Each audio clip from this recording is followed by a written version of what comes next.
Hello everyone, welcome back. ഇന്നൊരു കുഞ്ഞു day in my life കാണാം. ആക്ച്വലി ഈ ഡേ ഇൻ മൈ ലൈഫ് ചെയ്യുമെന്നുള്ള കമൻ്റ് ഒന്നും ഞാൻ കാണാഞ്ഞിട്ടല്ല, കാണാത്ത പോലെ നടിക്കുന്നതാണ്. എന്താണെന്ന് വെച്ചാൽ ഈ ഡേ ഇൻ മൈ ലൈഫ് നല്ല വൃത്തിക്ക് നിങ്ങൾ വിചാരിക്കുന്ന പോലെ അല്ലെങ്കിൽ പ്രതീക്ഷിക്കുന്ന പോലെ ഷൂട്ട് ചെയ്യാനൊന്നും അറിയത്തുമില്ല. പിന്നെ പ്രത്യേകിച്ച് അങ്ങനെയൊന്നും എന്നും സംഭവിക്കാറുമില്ല.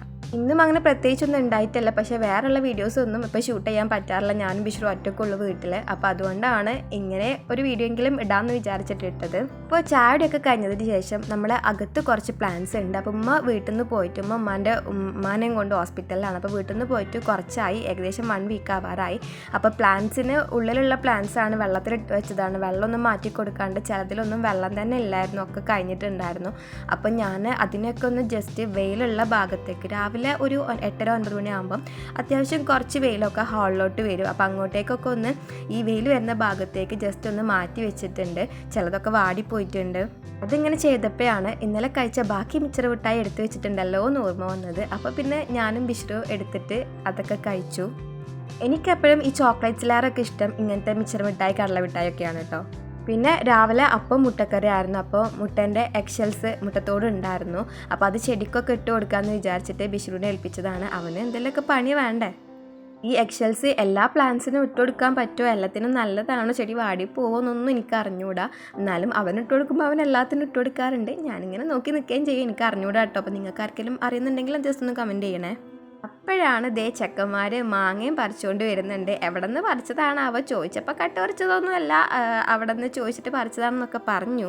പിന്നെ അതൊക്കെ കഴിഞ്ഞിട്ട് ക്ലീനിങ് പരിപാടിയിലോട്ട് കിടക്കുകയാണ്. അപ്പോൾ ആദ്യം തന്നെ അടിച്ചു വാരുക, തുടക്കുക, അങ്ങനത്തെ പരിപാടികളൊക്കെ കഴിഞ്ഞിട്ട് പിന്നെ കുറച്ചധികം പ്ലേറ്റ്സൊക്കെ കഴുകാനുണ്ടായിരുന്നു. അത് പിന്നെ അടുക്കളയിൽ നിൽക്കാത്ത പ്രതിഭാസമാണല്ലോ. അപ്പോൾ അതൊക്കെ കഴിഞ്ഞപ്പോഴാണ് ഒരു മാഗി പാക്ക് ഇങ്ങനെ എൻ്റെ കണ്ണുപെട്ടത്. പക്ഷേ വെള്ളമൊക്കെ വെച്ച് ചൂടായി കഴിഞ്ഞിട്ട് ഇതെടുത്ത് നോക്കുമ്പോഴാണ് ആകെ ഒരു ഒറ്റ ക്യൂബ് മാത്രം അതിലുള്ളായിരുന്നു. വെള്ളത്തിൻ്റെ അളവും മാഗിയുടെ അളവും കൂടെ കണ്ടപ്പോൾ ഇത് മാഗി മാറി കഞ്ഞിയാവുമോ എന്നൊരു ഡൗട്ട് എനിക്കില്ലാതില്ലായിരുന്നു. പക്ഷേ ഇവർക്കല്ലേ, പിന്നെ ഞാൻ ഒറ്റയ്ക്കുള്ളായതുകൊണ്ട് വറ്റിച്ചെടുക്കാമെന്ന് വിചാരിച്ച് അങ്ങനെ കുക്കിങ്ങൊക്കെ കഴിഞ്ഞ് അവർ രണ്ടുപേരും ഷെയർ ചെയ്ത് കഴിച്ചപ്പോൾ അവരും ഹാപ്പി, ഞാനും ഹാപ്പി. ഇനി ലഞ്ച് ഉണ്ടാക്കണം. ഫുഡ് ഹോട്ടലിൽ നിന്ന് വരില്ല, ഞാൻ തന്നെ ഉണ്ടാക്കണം. ഇപ്പോൾ ചിക്കനും കൊണ്ട് വരാമെന്ന് പറഞ്ഞ് പോയതാണ്. പിന്നെ ഈ വഴിക്ക് കണ്ടിട്ടില്ല. അപ്പോൾ ഞാൻ വീട്ടിൽ എന്തെങ്കിലും ഐറ്റംസ് ഉണ്ടോ എന്ന് നോക്കിയപ്പോൾ എനിക്ക് സോയാ ചങ്ക്സ് കിട്ടി. അതേപോലെ കുറച്ച് കിഴങ്ങ് ഉണ്ടായിരുന്നു. പക്ഷേ അതിൻ്റെ കൂടെയുള്ള മാങ്ങ മൊത്തം കേട് വന്നിട്ടുണ്ടായിരുന്നു. അപ്പോൾ അതൊക്കെ ഞാൻ ഒഴിവാക്കി. പിന്നെ കുറച്ച് ചാമ്പക്ക കിട്ടിയിട്ടുണ്ട് കേട്ടോ. അവർ മാങ്ങ കൊണ്ടുവന്ന കൂട്ടത്തിൽ കൊണ്ടുവന്നതായിരുന്നു. ഞാൻ ചാമ്പക്ക കഴിച്ചിട്ട് കുറേ ദിവസമായി. അപ്പോൾ അതൊക്കെ ഒന്ന് കഴുകി വൃത്തിയാക്കി വെച്ചാൽ എനിക്കും കഴിക്കാം, കുട്ടികൾക്കും കഴിക്കാം. അപ്പോൾ അതൊക്കെ കഴുകി ക്ലീൻ ആക്കിയിട്ട് വെച്ചിട്ടുണ്ട്. അപ്പോൾ ഈ സോയാബീൻ ഞാൻ കുറച്ച് ചുടുവെള്ളത്തിൽ ഉപ്പൊക്കെ ആക്കിയിട്ടാണ് ഇട്ട് വെച്ചത്. ഞാൻ കല്ലുപ്പ് ഇടുന്ന കണ്ടിട്ട് ബിഷ്രു പഞ്ചസാരയാണ് വെച്ചത്. അപ്പോൾ കുറച്ച് പഞ്ചസാര തരുമോ എന്നൊക്കെ ചോദിക്കുകയാണ്. അപ്പോൾ അതൊക്കെ വെള്ളത്തിലാക്കി വെച്ചിട്ടുണ്ട്. ഇനി പൊട്ടാറ്റോ ഒന്ന് പീൽ ചെയ്തിട്ട് എടുക്കണം. പിന്നെ കട്ടും കൂടി ചെയ്തു. അപ്പോൾ ജനലിൻ്റെ അകത്ത് കൂടെ നോക്കുമ്പോഴാട്ടോ അവർ കുറച്ച് കല്ലൊക്കെ കൊണ്ടുവരുന്നുണ്ട്. എനിക്ക് കുറച്ച് ഗാർഡനല്ല, കുറച്ച് ചെടികളൊക്കെ സെറ്റാക്കി എടുക്കാനുണ്ട്. അപ്പോൾ അതിൽ നിന്ന് പുഴയിൽ നിന്ന് കല്ല് കൊണ്ടുവരാൻ പറഞ്ഞിട്ടുണ്ട്. അത് കൊണ്ടുവരികയായിരുന്നു. ഇനി കട്ട് ചെയ്ത ഐറ്റംസൊക്കെ വെച്ചിട്ട് നമുക്കൊരു കുക്കിംഗ് പരിപാടി ചെയ്യാം.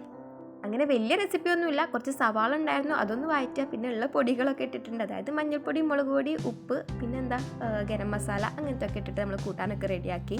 പിന്നെ ചോറ്, ഇന്നലത്തെ നെയ്ച്ചോറ് ബാക്കി ഉണ്ടായിരുന്നു. അപ്പോൾ അതന്നെ ഉണ്ടായിരുന്നു നമുക്ക് കഴിക്കാൻ വേണ്ടിയിട്ട്. അപ്പോൾ അതാണ്. അപ്പോൾ അങ്ങനെ ഫുഡൊക്കെ കഴിച്ച് ഒരു ഉറക്കം കൂടെ കഴിഞ്ഞിട്ടാണ് ഈ ഒരു പുറത്തു പോക്ക്. നമ്മളെ അടുത്തൊരു പുഴയുണ്ട്. അടുത്തെന്ന് പറഞ്ഞാൽ ഒരു 5 മിനിറ്റ് നടക്കാനുള്ളൂ. അപ്പോൾ കുട്ടികൾ 2 ദിവസമായി എന്നോട് പുഴയിലോട്ട് കൊണ്ടുപോകുമോ ചോദിക്കാൻ തുടങ്ങിയിട്ട്. അപ്പോൾ ഇന്ന് കൊണ്ടുപോകാമെന്ന് പ്രോമിസ് കൊടുത്തിട്ടുണ്ടായിരുന്നു. അങ്ങനെയുള്ള പോക്കാണ് ഇപ്പോൾ കാണുന്നത്. അങ്ങനെ ആ ഒരു 5 മിനിറ്റ് നടന്നിട്ട് നമ്മൾ പുഴയിലെത്തിയിട്ടുണ്ട്. ഞാൻ ചാനൽ തുടങ്ങിയ സമയത്ത് ഇങ്ങനെ ഒരു പുഴയിൽ പോക്കും അവിടുത്തെ കാര്യങ്ങളൊക്കെ പറഞ്ഞിട്ട് ഒരു വീഡിയോ ഇട്ടിട്ടുണ്ടായിരുന്നു. അപ്പോൾ ഇന്ന് നമ്മൾ എന്നും ഇറങ്ങുന്ന ഭാഗത്തോട്ടല്ല, അവിടെ വെള്ളം കുറവായതുകൊണ്ട് കുറച്ച് അപ്പുറത്തോട്ടാണ് പോയത്. അപ്പോൾ അവർ കളിച്ച് കുറേ നേരം വെള്ളത്തിലൊക്കെ ഇരുന്ന് അത്യാവശ്യം ഒരു 2 മണിക്കൂറോളം അവിടെ ഇരുന്നിട്ടാണ് നമ്മൾ പോകുന്നത്. പുഴയിൽ വെള്ളം കുറവായതുകൊണ്ട് തന്നെ ഈ കെട്ടി നിർത്തിയിട്ടുണ്ടായിരുന്നു. പക്ഷേ ഒരു ഭാഗത്ത് ഒഴുക്കുണ്ടായതുകൊണ്ട് ചെളിയൊന്നുമില്ല, നല്ല തെളിഞ്ഞ വെള്ളം തന്നെ ആയിരുന്നു. പിന്നെ മടങ്ങുന്ന വഴി തൊട്ടടുത്തൊരു കടയിൽ നിന്ന് പഞ്ഞിമിഠായി ലേസൊക്കെ വാങ്ങി അതൊക്കെ കഴിച്ച് പോന്നു.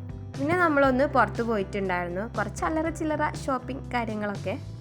വേറെ എങ്ങോട്ടുമല്ല, ജം ഹൈപ്പർ മാർക്കറ്റിലോട്ടാണ്. അപ്പോൾ വെജിറ്റബിൾസും കാര്യങ്ങളൊക്കെ എടുക്കുന്നുണ്ട്. ഈ ക്യാപ്സിക്കം കാണാൻ നല്ല ഭംഗിയില്ലേ, റെഡും യെല്ലോയും നല്ല ഭംഗിയുണ്ടായിരുന്നു. ഞാൻ ഈ ബ്രഷൊക്കെ ഉള്ള ആ ഒരു സെക്ഷനിലോട്ട് പോയി. ബിഷ്ണുവിന് ഒരു ബ്രഷ് മേടിക്കാനുണ്ടായിരുന്നു, അപ്പോൾ അതൊക്കെ മേടിച്ചു. ക്രാഫ്റ്റ് ഐറ്റംസ് മേടിക്കാനുണ്ടായിരുന്നു, പക്ഷേ ഞാൻ നോക്കിയ ഐറ്റംസ് ഒന്നും എനിക്ക് കിട്ടിയില്ല. ആൻഡ് ഇപ്പം നിങ്ങൾ ഈ കാണുന്ന വീഡിയോ നമ്മൾ ഇന്ന് എടുത്തതല്ല കേട്ടോ, അതിൻ്റെ തലേ ദിവസം എടുത്തതായിരുന്നു. നമ്മൾ നാട്ടിൽ തന്നെ എടക്കര എന്ന് പറയുന്ന ഒരു പ്ലേസിൽ ഈ എന്താ പറയുക അണ്ടർ വാട്ടർ അക്വേറിയം ഉണ്ടെന്ന് പറഞ്ഞിട്ട് നമ്മൾ പോയതായിരുന്നു. അപ്പോൾ എന്തായാലും പ്രത്യേകിച്ചൊന്നും ഈ ഒരു വീഡിയോയിൽ കാണാനില്ലാത്തതുകൊണ്ട് ഞാൻ ഇതും കൂടെ ഇതിലോട്ട് ആഡ് ചെയ്തതാണ്. ഈ ഒരു അക്വേറിയം മാത്രമല്ല, ഒരു 100 റുപ്പീസ് എടുത്ത് നമ്മൾ ടിക്കറ്റ് എടുത്ത് കഴിഞ്ഞാൽ നേരെ നമ്മൾ എൻ്റർ ചെയ്യുന്നത് പെറ്റ് ആനിമൽസിൻ്റെ ഒരു സെക്ഷനിലോട്ടാണ്. അപ്പോൾ അതൊക്കെ ഞാൻ വെർട്ടിക്കലായിട്ടാണ് ഷോർട്സ് ചെയ്യാമെന്ന് വിചാരിച്ചിട്ടാണ് വീഡിയോ എടുത്തിട്ടുണ്ടായിരുന്നത്. അതാണ് ഇതിൽ ഇൻക്ലൂഡ് ചെയ്യാതിരുന്നത്. പിന്നെ അതിൻ്റെ അകത്ത് കയറുമ്പോഴാണ് ഈ ഒരു അക്വേറിയം സ്റ്റാർട്ട് ചെയ്യുന്നത്. ഒരുപാട് വെറൈറ്റീസ് ഓഫ് ഫിഷസ് ഇവിടെ ഉണ്ട്, കാണാൻ നല്ല ഭംഗിയുണ്ടായിരുന്നു. ഞാൻ ഫസ്റ്റ് ടൈം ഇങ്ങനത്തെ അക്വേറിയം കണ്ടിട്ടുള്ളത് നമ്മുടെ മിനി ഊട്ടിയിൽ വെച്ചിട്ടായിരുന്നു. അപ്പോൾ അവിടുത്തെ അത്ര സംഭവമായിട്ട് തോന്നിയില്ല, അവിടുത്തെ കുറച്ചും കൂടി കൂടുതലുണ്ടെന്ന് തോന്നുന്നു. പക്ഷെ എന്നാലും ഉള്ളത് നല്ല ഭംഗിയിൽ കാണാൻ പറ്റി.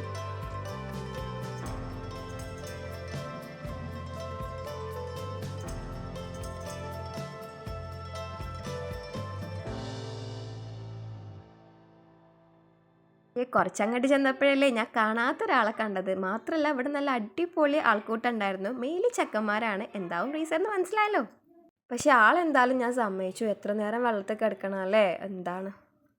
അപ്പം അങ്ങനെ മെർമെയ്ഡിനെ കണ്ട് കുറച്ച് ഐറ്റംസൊക്കെ വാങ്ങി. പിന്നെ അവിടെ കാർണിവലും കൂടെ ഉണ്ടായിരുന്നു, പക്ഷെ നമുക്ക് കയറാൻ പറ്റിയില്ല, കാരണം അത്ര തിരക്കൊന്നുമില്ല, നമ്മൾ മാത്രം കയറുന്നത് ഒരു രസമില്ലല്ലോ. അപ്പോൾ ബിഷ്ണുവിന് തൽക്കാലം ഒരു കുഞ്ഞു ട്രെയിനിലൊക്കെ കയറ്റിയിട്ട് നമ്മൾ അവിടെ നിന്ന് പോകുന്നു. അപ്പോൾ ഇത്രയേ ഉള്ളൂ വീഡിയോ. ഇഷ്ടപ്പെട്ടാൽ ലൈക്ക് ചെയ്യുക.